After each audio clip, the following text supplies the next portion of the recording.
قرآن مجید ارشاد فرماتا ہے سیدنا موسیٰ علیہ السلام اور خضر علیہ السلام کا واقعہ. اب یہ بات بڑی توجہ طلب ہے. واقعہ موسیٰ اور خضر ہے اور اس کی تفسیر صحیح بخاری سے ہے. تفسیر بخاری اور مسلم کی متفق علیہ حدیث سے.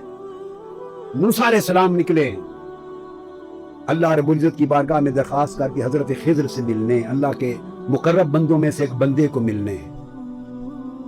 حضرت خضر علیہ السلام کون تھے؟ بعضوں نے کہا نبی تھے، بعضوں نے کہا ولی تھے، اکثریت نے کہا ولی تھے، اور جمہور اور اکثریت ائمہ نے اتفاق کیا کہ وہ آج تک زندہ ہے اور وہ ملنے والوں کو آج بھی ملتے ہیں اور لوگ ان سے اکتساب فیض بھی کرتے ہیں. اب موسیٰ علیہ السلام گئے حضرت خضر علیہ السلام کی زیارت کے لیے.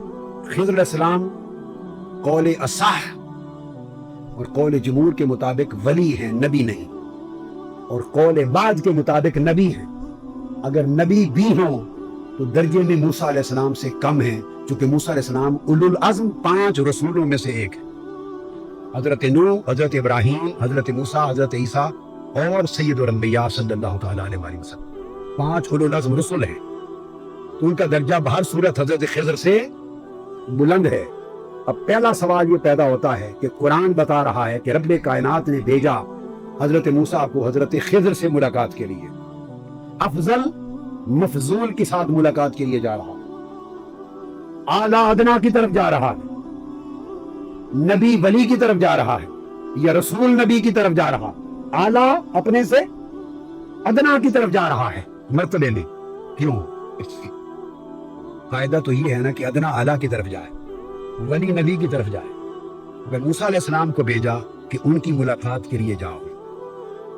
قاعدہ یہ ہے کہ شریعت میں ولی کا عمل سنت نہیں بنتا. اب میں سبب جواب دے رہا ہوں کیوں بھیجا.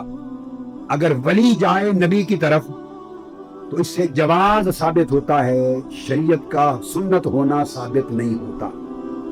ولی کے عمل سے کسی عمل کا جائز ہونا ثابت ہوتا ہے، بابرکت ہونا ثابت ہوتا ہے. اگر کوئی وہ عمل نبی اور رسول صادر کرے تو وہ سنت بن جاتا ہے، شریعت بن جاتا ہے. کسی کی زیارت کے لیے جانا، اگر حضرت خضر جاتے موسیٰ علیہ السلام کی طرف تو ان کا جانا ہو جاتا، اس سے کسی کی زیارت کے لیے جانا جائز ہو جاتا، مگر شریعت میں حکم سنت کا نہ بنتا. رسول کو بھیجا تاکہ وہ خضر سے ملنے جائیں، تاکہ عمل رسول سے زیارت کے لیے اللہ والوں کے بعد جانا سنت ثابت ہو جائے. آپ میری بات کو سمجھے. اس کی مثال اسی طرح ہے، اس کی مثال دیتا ہوں پھر ایک اور قرآن سے. اس کی مثال مزید سمجھیے اور اس سے بھی زیادہ واضح کہ حضرت سیدہ مریم رضی اللہ تعالیٰ عنہ ولیہ ہے اور پھر ان کا بچپن تھا. ولیہ تھی، عابدہ زاہدہ تھی. سیدنا زکریا علیہ السلام برگزیدہ اللہ کے نبی تھے. جب دیکھا سیدہ مریم کے پاس بند کمرے میں پھل آتے ہیں تو پوچھا انا لکی ھذا، اے مریم یہ پھل کہاں سے آئے؟ تو آپ نے کہا ہوا من عند اللہ، اللہ کی طرف سے آتے ہیں. ہنالک دعا زکریا ربہ، تو وہ جو حجرہ تھا حضرت مریم کا، وہیں کھڑے ہو کر اللہ کے حضور دعا کرنے لگ گئے. حضرت مریم کے حجرے کا توسل کیا، ان کے مقام عبادت کو وسیلہ کی جگہ بنایا. کس نے؟ اللہ کے نبی نے. ہنالک دعا زکریا ربہ. اب ولی کو چاہیے کہ نبی کی جگہ پہ وسیلہ بنائے اور دعا کرے، یا نبی ولی کے مقام پر جا کے دعا کرے؟ بولیے کیا ہونا چاہیے؟ ولی جائے نبی کے مقام پر دعا کرے اور وسیلہ بنائے. یہاں نبی ولی کے حجرے کو توسل مکانی بنا کر دعا کر رہا ہے، نبی ولی کے مقام پر. کیوں؟ اس لیے کہ اگر سیدہ مریم کسی ضمن میں ان کے حجرے میں دعا کرتی تو یہ عمل جائز ہوتا، شریعت میں سنت نہ بنتا، حکم نہ بنتا. جب نبی نے توسل کر لیا حضرت مریم کے حجرے میں تو نبی کا عمل ہو گیا، شریعت کا حکم ہو گیا، سنت بن گیا. آپ میری بات کو سمجھے؟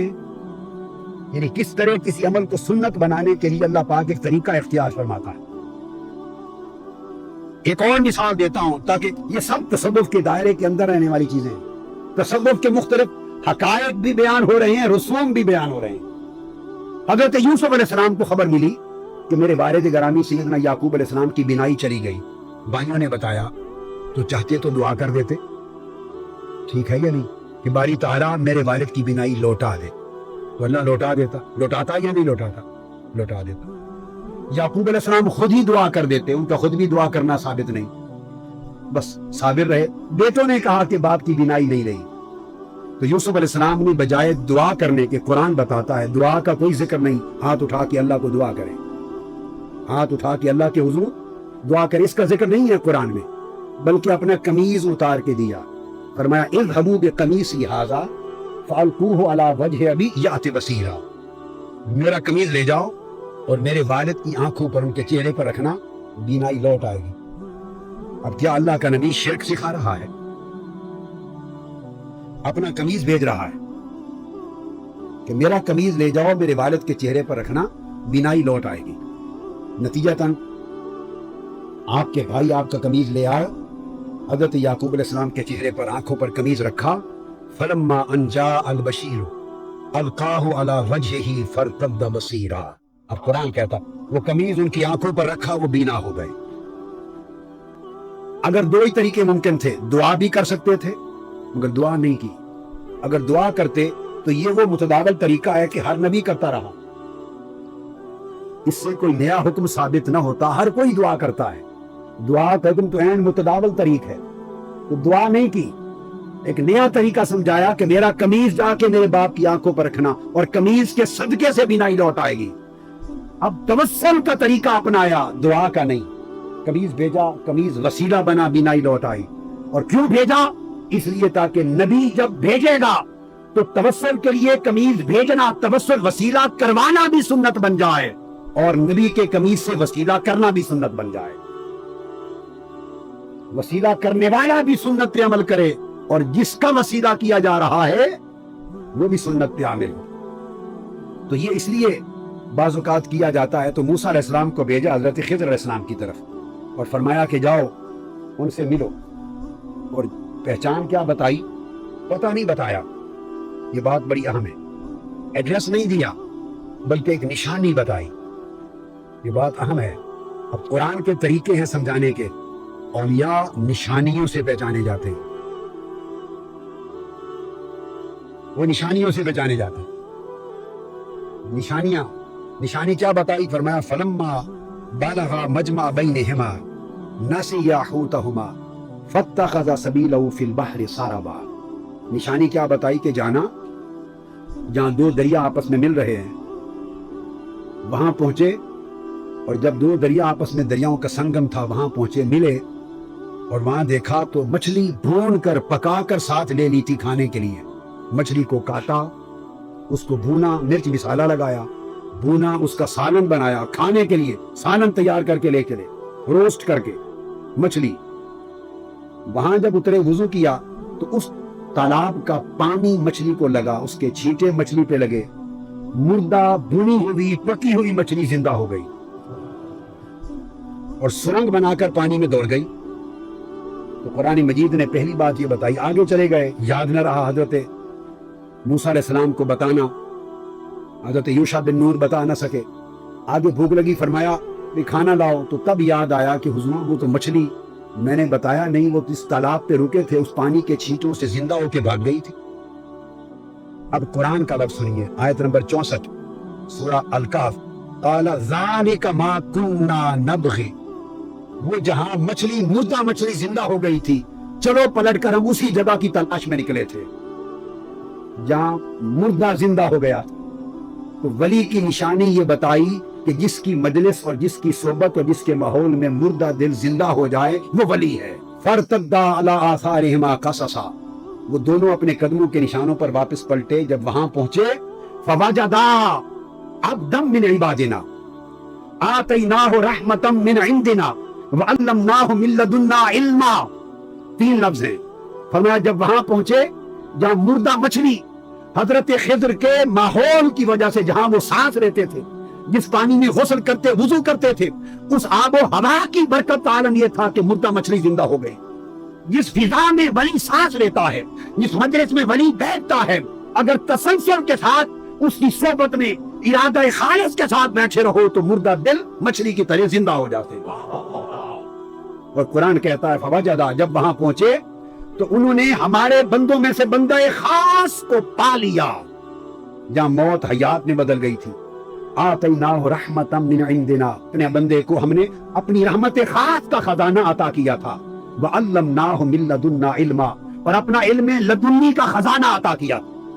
خضر علیہ السلام نے کشتی توڑ دی، خضر علیہ السلام نے چھوٹے سے بچے کو مار دیا، خضر علیہ السلام نے گرتی دیوار تعمیر کر دی جن لوگوں نے کھانا بھی نہیں پوچھا تھا۔ جب موسیٰ علیہ السلام کو تعلیل بتانے لگے اور جدا ہونے لگے، وہاں جو ان کا کلمہ ہے وہ اشارہ ہے، وہ زبان تصوف ہے، وہ زبان وہ بیان تصوف ہے۔ بعض لوگ سمجھتے ہیں کہ صوفیاء کے اشارات کہاں سے آئے؟ صوفیاء کے اشارات کلام الہی سے آئے، کلام نبوت سے آئے۔